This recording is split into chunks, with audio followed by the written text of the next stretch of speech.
যোৱা 30 ছেপ্টেম্বৰ 2025 তাৰিখে ৰাইজৰ দলৰ সভাপতি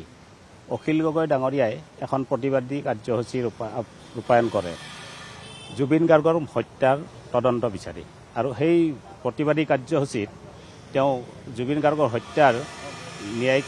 বিচাৰটো CBI-লৈ হস্তান্তৰ কৰিবলৈ কয় আৰু এজন চিটিং জাজৰ দ্বাৰা ন্যায়িক কমিটি গঠন কৰিবলৈ কয় আৰু উক্ত প্ৰতিবাদী কাৰ্যসূচীতে মোৰ ক্লায়েণ্ট অৰ্থাৎ ৰিণিকী ভূঞা শৰ্মাৰ বিৰুদ্ধে বিভিন্ন ধৰণৰ অভিযোগ আনিছে যিবোৰ টোটেলি ডিফেমেটৰী আৰু ডেৰগটৰী আৰু তাৰ বাবে ৰিণিকী ভূঞা শৰ্মাই মোক তেওঁ ক্ৰিমিনেল ডিফেমেশ্যন কেছ এটা কৰিব দিছে ৰাইজৰ দলৰ সভাপতি অখিল গগৈ ডাঙৰীয়াৰ এগেইনষ্টত আৰু লগতে প্ৰতিবিম্ব লাইভৰ যিজন ডিৰেক্টৰ আছে তফিকুদ্দিন আহমেদ তেওঁকো আমি কেছটোত পাৰ্টি কৰিছোঁ মূল কথাটো হ'ল ৰিণিকী ভূঞা শৰ্মা আৰু তেওঁৰ সংস্থা গোল্ডেন থ্ৰেডছৰ দূৰ দূৰণিলৈকে কোনো ধৰণৰ সম্পৰ্ক নাই নৰ্থ ইষ্ট ফেষ্টিভেলৰ লগত আৰু ছিংগাপুৰত আয়োজন কৰা নৰ্থ ইষ্ট ফেষ্টিভেলত কোনো ধৰণৰ অংশগ্ৰহণ কৰা নাছিল মোৰ ক্লায়েণ্ট ৰিণিকী ভূঞা শৰ্মা আৰু তেওঁৰ সংস্থা গোল্ডেন থ্ৰেডছে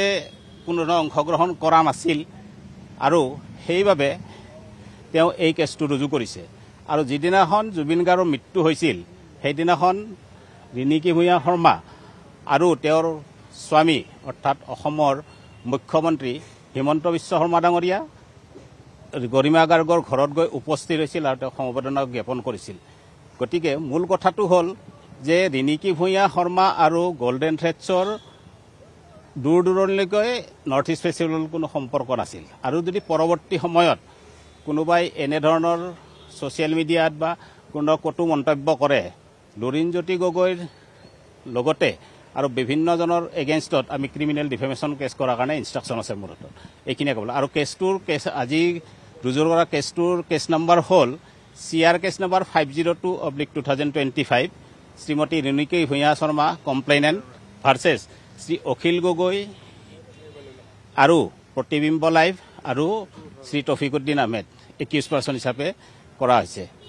আৰু এই কেছটোৰ পৰৱৰ্তী তাৰিখ হ'ল 30/10/2025 তাৰিখ ধন্যবাদ এইটো CJM কোৰ্ট